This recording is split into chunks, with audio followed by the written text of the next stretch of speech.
Hi guys, welcome to my channel. Please like, share, comment, subscribe, and hit the notification bell for my new videos. Thank you!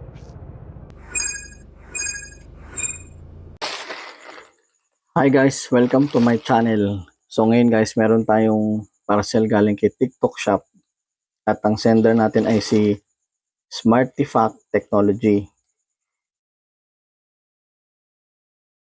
Tapos ano? Tapos ano? So guys, titignan natin kung legit si seller or hindi. Ang order ko dito guys is yung K8 na controller pang games. So unbox natin guys. Ito guys, sealed pa yan ah.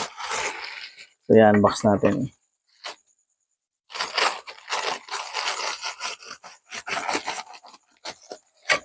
Pwede naman guys, isa uli.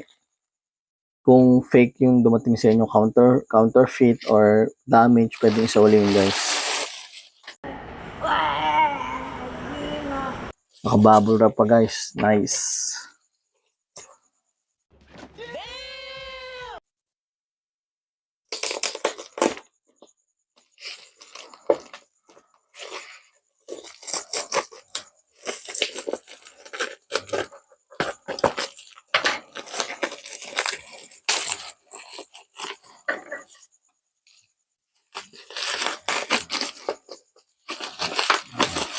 Ito ang mahirap guys pag nag-unbox yung mga plastic.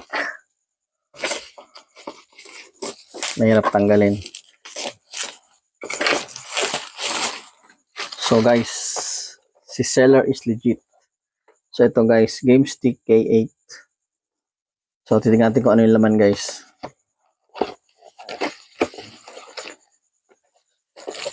So ito yung pinaka stick niya.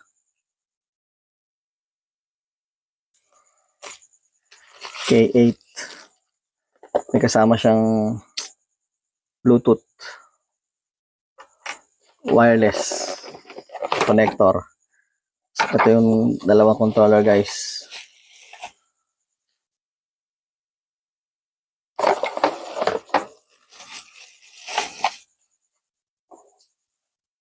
Meron siyang kasamang cable, Android, USB. At ito yung nakakonect na HDMI or HDMI. So ito lang guys yung laman. So si seller guys is legit. Thank you for watching.